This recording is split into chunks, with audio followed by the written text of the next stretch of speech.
Stan, here we are in the man loft. Can you have a man loft? Now, do I look stressed? Been running around all day with Mrs. Stan, and I've been planning this video all week.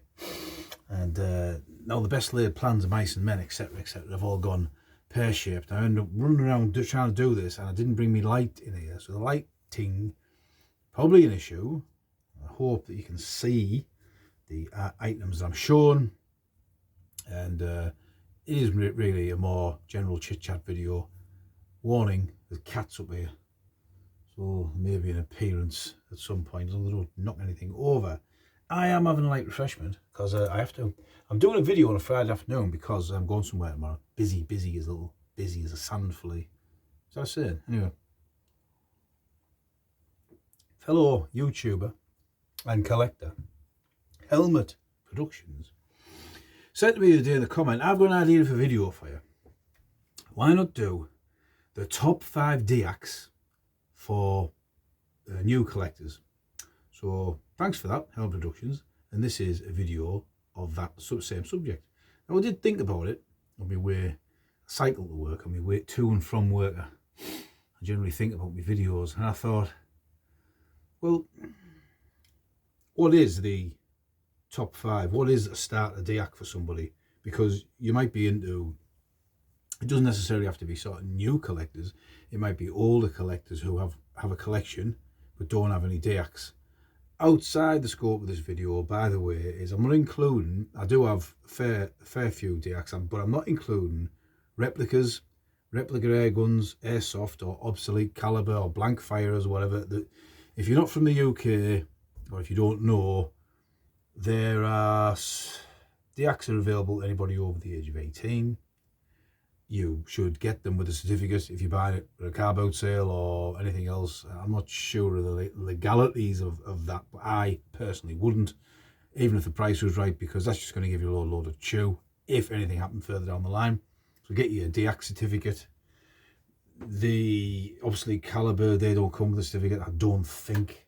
They're hard to fit into a collection really because they're of their nature older than a lot of the conflicts that we're into as collectors. Blank firers and replicas,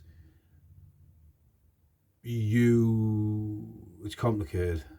Basically, if you want them in normal colour, you have to have a defence to be able to buy it, and that should be a theatre group, reenacting group, something along them lines, but it's not an offence to own one. That's I think how it works. I'm not 100% sure, don't take me as a legal eagle, because I'm not. And I think similarly with airsoft, you have to be part of an airsoft group as a defence to buy it. So the point of sale is where the act is, the crime is committed. It is a crime or the offence by the seller, not you. But I think you can still own them. I think. Don't shoot the messenger. Replica air guns, I think as long as you're over 18 and without a criminal record, I think in the United Kingdom, or well, in Scotland, you need a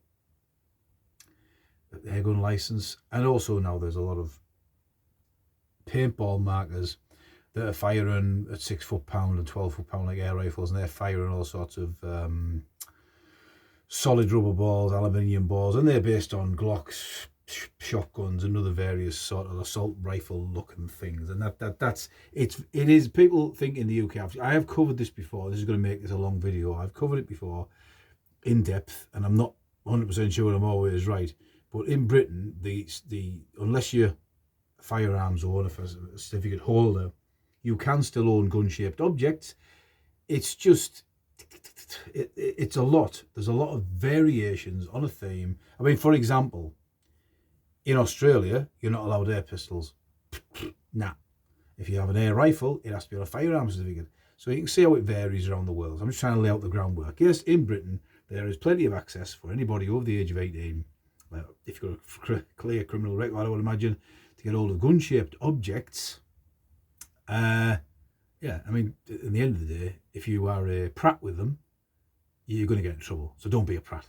Just enjoy them for what they are. So there, lay the groundwork out. And a lot of people, I do know people who have live firearm certificates and they can't believe the price of deactivated weapons. This is what the video is about. The reason for that is If you have a rifle that's live firing and it is worth X amount of pounds, I'll say for argument's sake, pull a number out the air, 500 quid. To make it deactivated, the dealer will have, the firearms dealer will spend £250 of his, the hours in his business to make it deactivated, or £100. So he's going to pass that cost on to the customer. So deactivated weapons in the United Kingdom, which are very popular, are more expensive than live fire versions. And the reason they're so popular is because of our strict gun laws. So collectors, if you want to get your hands on something gun-shaped, SMLE, K98K, you're more than likely going to have to get a DEAC. You can get a firearms license if you want, but for most people, like me, I don't need a firearms license. Any shooting I do is just air rifles at the air rifle range. Owning pieces of history is what I'm about. Boom. Unscripted. See, I can't have talk, me, can I? See, there's no point telling me to do a video or coming on here. I'll just end up talking for ages. It always happens, doesn't it? Anyway, if you do with nothing else on a Friday night. The other issue, thank you, Helmet Productions, is what are you getting into? There are a lot of DEACs that I'm going to say are around our target price today. Now, what's our target price? I know YouTube is very funny about saying where you got DEACs from and how much they cost, but I'm going to say target price, 500 quid. There you go. A little bit more, a little bit less, depending on where you buy it, who you buy it from, what comes with it, etc, etc, etc. Now, I obviously don't have every DEAC in that price range. You know, I'm not made of money.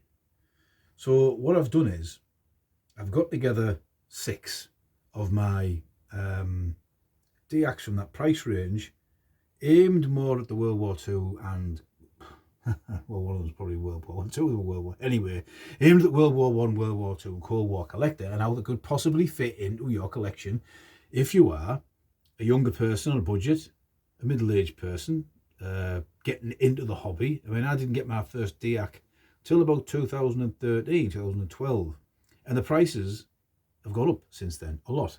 So your sort of standard bolt action rifles that everyone wants, I suppose, number 40 Enfield, K98K, SMLE, they've doubled in price, gone through the roof. So it might be out the pocket of people, and also it depends what you want. If you're wanting, is that on there? Is that on there? Where's that come from? Bit of paint on one of my DEACs. Something to do with my wife, I bet.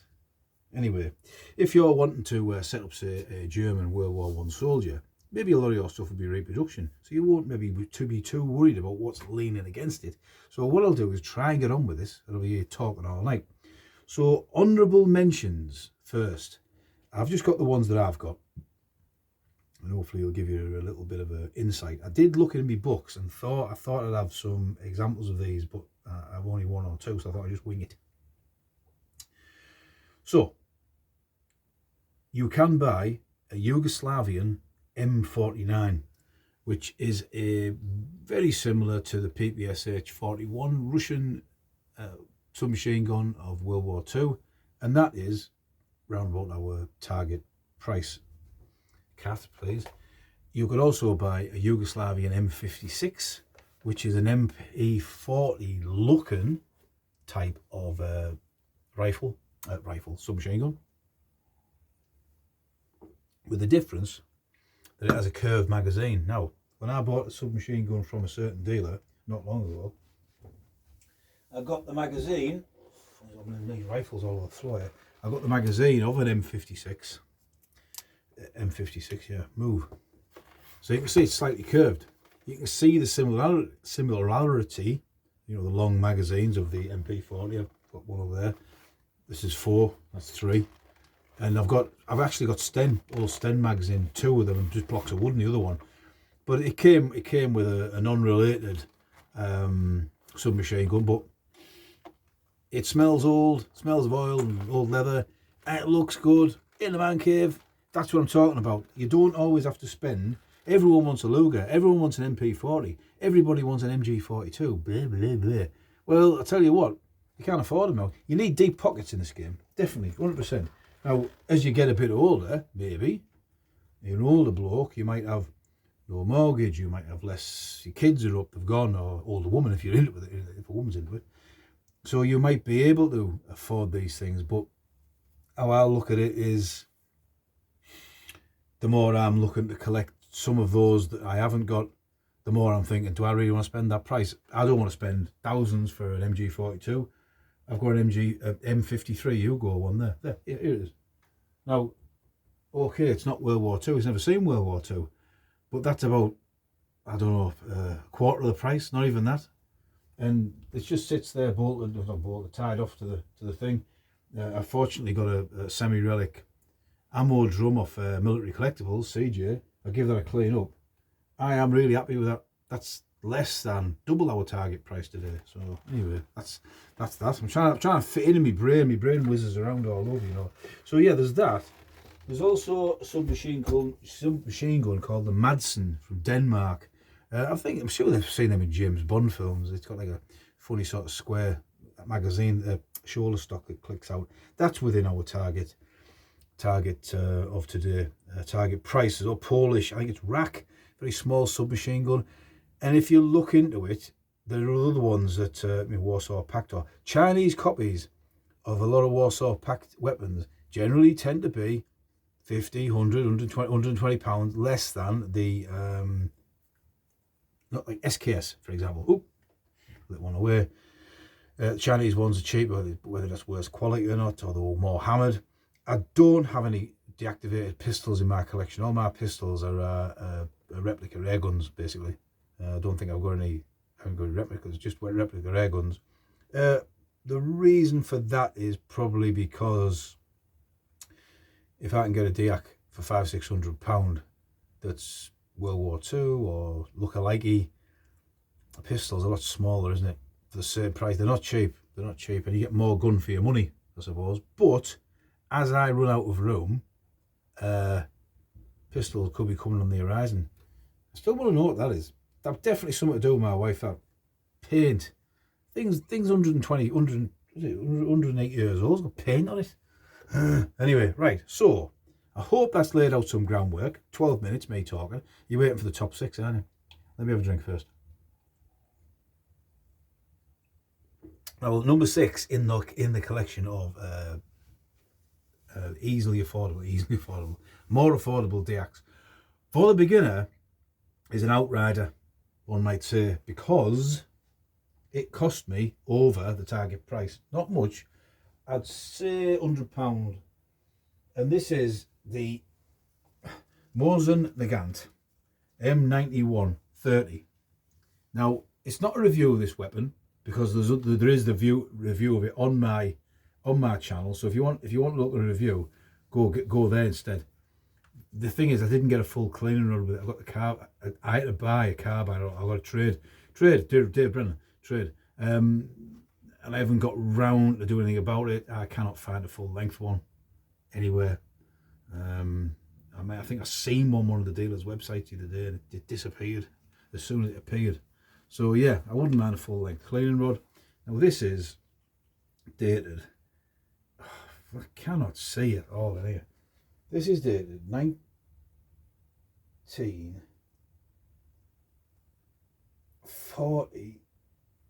I think it's 1942. So Russian made World War II rifle from 1942 that's just outside our target. So if you can push yourself a bit, dealer prices online. This was from a military fair. So, because I mean, this started, sorry to go back on myself, there was a YouTuber called the Fat Cockney, and he went to a military fair and asked the fella, he's more of a live firearms guy, what's the start of deac? Bloke went, oh, this Sumi submachine gun is down from £800 to 600.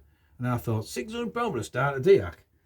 I mean, this was £600, but this was, he sold me a bit cheap because there was no cleaning rod, and I was at a fair, and I had the money, and we bartered a bit. Dealer price online is going to be more. But that's the, you know, a genuine World War II rifle, who knows what that's seen for around the target price. Now, we get into the target price territory proper. Number 5 in our target price is covered in white paint on the barrel for some reason. Not covered, but Swedish M96 1917 Mauser. So it is definitely 1917. Yep, 1979. So this is a Swedish Mauser rifle. Again, I have done a review of this on my channel, and I got this for less than 500 quid. It's a nice long rifle. Now, it might be that you're an eclectic military collector, or you're starting out and you don't have any idea. So why not get something like this against the contemporaries of the Lee Enfield SMLE, which will cost you a lot more than this, a Gewehr 98, which would cost you a lot more than this. And also, if you were doing a German World War I setup, even though the bayonet's different, I know people are going to say, what are you talking about, Stan? But if you had a World War I German setup, a lot of it was repro. You just wanted a mannequin to stand in the corner and you've got a collection of books. Maybe you're not as mad as me and have like 6 mannequins or 7 mannequins or whatever. You got one in the corner dressed up like a German World War I. I'd feel confident holding that against the thing. Who's going to know? Only you. Unless someone comes round, anyone comes out of your house and goes, look at that there, it's a Swedish rifle. What do you think you're doing? We're booting you out of the Historical Society. See, I'm not like that. I'd say, good idea, mate. Too much snobbery, see? Just having a bit of fun, that's all. Don't get too excited about it. We're not all experts. Well, I don't know, are we? I'm not, anyway. I only come here for the booze. Anyway, so there you go. For number 5. Swedish Mauser. Why not? It's a nice bit of kit. Cheap. Whatever. Number 4. Let's have a look. Number 4. What's number 4? How is Stan? Keep it going. Number 4. Interesting one. This is the Beretta M38. I'm sure it has got another nomenclature after it. M38 40 or 50 something. I can't remember what it is. Answers the comments. Don't hold it there. But this is a genuine World War II submachine gun. Oh, it's dark in here. You can see, just over it up there, those 2 dots, that's where the safety would have been on the original. It's been modified, I think, post-war for the Italian police. So that's your safety. There you go. See it, that little button?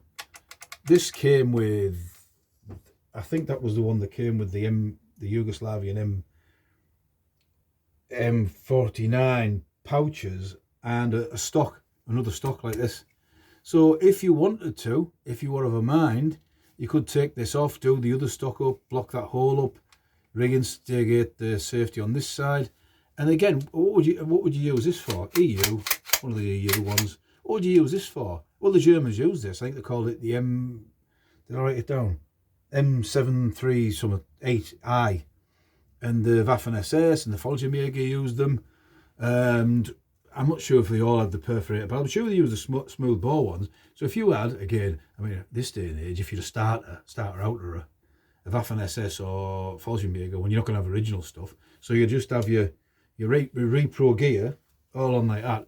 And if you did want to do anything with it, get a pair of Dynasty class binoculars, real ones. They're only about 100 quid, 90 quid, 80 quid. You get them cheap. I got the cheapest pair I got was 830 not long ago. And hang them over there so you can't see the safety. There you go. Waffen-SS soldier. Another ideal thing for, and that's a real, even modified, that is a real piece of World War II. 2 trigger. Under the target price. Bit badly deactivated, that big slot underneath it. Right. Keep going, keep going, keep going. Number 3. I do like this rifle.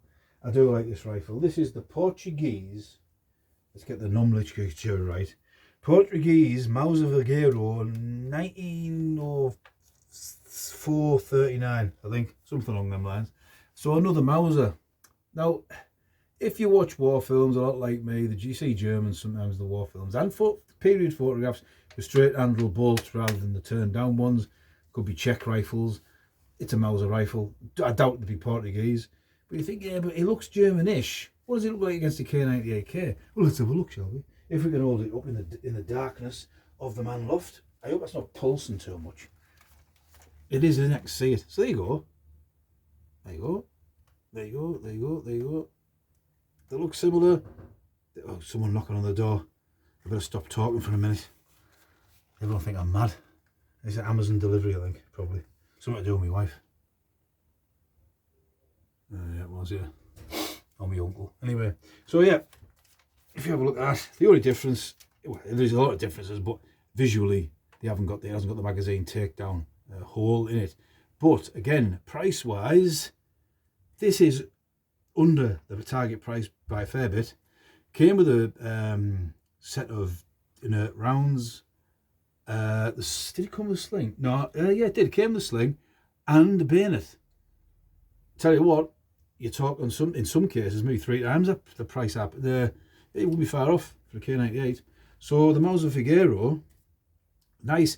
I don't know why it feels a lot lighter, a lot more well balanced than the K98, and these were shortened to take the 8mm Mauser. But again, there's a video of this on my channel somewhere if you want to go and find it.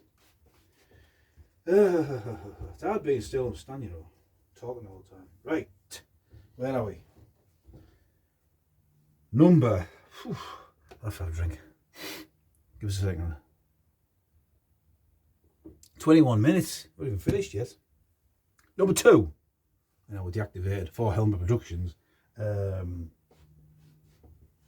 Video is the, and I like it, the SKS. Now this weapon didn't see World War II at all. It was introduced in the Soviet Army in the well, after World War II, 49, 48, and so you'd struggle. Obviously, you would struggle to fit this into a World War II because it doesn't look anything like World War II. Anything. The Chinese do make copies of this, and they are cheaper than the Russian ones. This is a 1951 dated, with a big Soviet star on the front. This is great for your Cold War reenacting, your Cold War displays. The East Germans had one which is rare as a hen's teeth. That's sort of like dubbed myself there, isn't it? And that has the, on here, that you can tell, it doesn't have this like lacquered stock like the Russians. It also has the slot in there like the K98. What do I like about this? It's a whole lot of kit for your money. You know, like, if you're a beginner and you're just a generally, let's say, an eclectic, or you don't really care what you want. You want something you can hold and go, look at this. I feel like I'm in a World War II film, or I'm in a war movie. This is great. I mean, I've done a review of it on my channel, but it's got all the, for today's little magazine drop out there, today's world where a lot of the specifications are, this one's solid. It's EU, it's an EU spec one.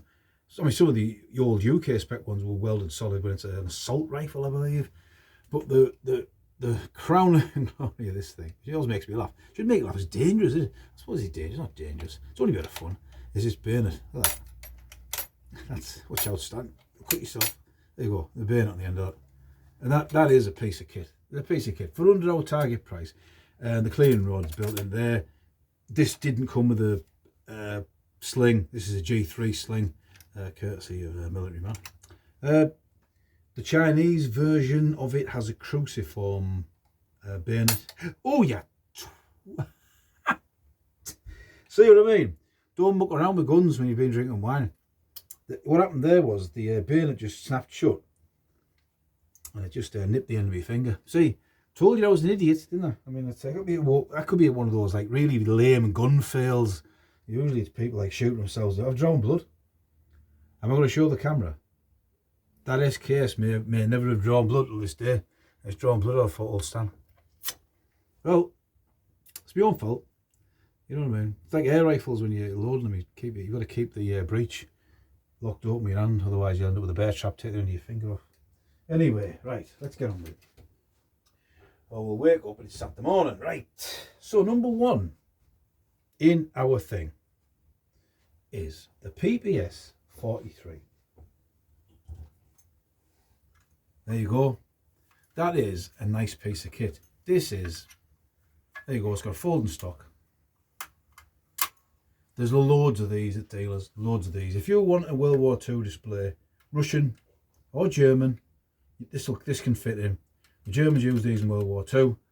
I do have canvas pouches that came with this, whether they're, I'm wounded, medic, incoming, medic, wife coming upstairs. The Germans did use these, whatever they're called, it's something else. Siege of Leningrad is where they are like a simplified version of the MP40, I think, something along them lines. This one isn't a Russian one. a Russian one from World War II. You know, it's in the EU. Carry on, that business going on there. And some of them have a real one, like a deactivated one that's been more sympathetically deactivated, would have a slot there. And some of the ones they're doing now have the slot there. And I can't remember, there is a difference. I know someone who's got one. I can't remember what it is. A little bit more expensive. I'd probably rather have paid the extra money because that's like a pipe, a galvanised pipe they've got in there. But, you know, beggars can't be choosers. This comes under our target price. There's loads of them at one of the main dealers for sale, and also the later Polish ones with the wooden stock, which are not like World War II types. But a Russian one would be double. I'd say easily double. So again, if you're on a budget, this can stand in for a Russian, or it can stand in for German World War II. I had it on my mannequin, my German mannequin, for ages until I put something else on there. So a quick recap of stainless stands, probably half an hour by the time I finish talking crap. And my outlier is the Mauser M96 Russian rifle, just over the target price. Number 5 is the Swedish Mauser M96, a nice bit of kit, a standalone nice bit of kit in its own right, without having to use it for something else or look alike. And number 4, the old Beretta. I'm trying to keep my finger off putting blood everywhere. But the old Beretta, there you go, very nice, light piece of kit. I like it a lot, apart from the little slit underneath, which is part of the deactivation process. Number 3, Portuguese Mauser, there you go, converted to 8mm Mauser in, must have been 1939, shortened and converted. So that is a really nice light rifle. Could be used as a stand-in. Who's going to pick it up? Look at the Portuguese stamp on there. Nobody. Well, it might be. You're being a bit pedantic if you're doing that, in my opinion. Oh, don't fall over. Number 2, stealing with Stan's world of idiocy, is the SKS. And no, I'm not getting the bayonet out again. I'll take the end of my finger off. And finally, number 1, in our cheap, because 500 quid still not cheap, cheaper, deacs for the younger person, the beginner, the person who's already got a collection, who basically wants to add some deacs to it, is this, the PPS 43 Polish. If you want to step up a little bit further and get the Russian one, fair enough. Probably they probably are worth it, to be fair. But if you think you could get this, and you could get the Beretta as well for the same price as the Russian one, so it all depends what makes you tick. So that is Stan talking for nearly half an hour. I'd like to thank Helmet Productions for suggesting this video, and if anybody else has any suggestions for Steel on the Stand to do a video, I'll do it. Yeah, I don't mind, as long as it's not like, do it sober and don't talk crap, because I'm afraid that's impossible to stand. And of course I will see you.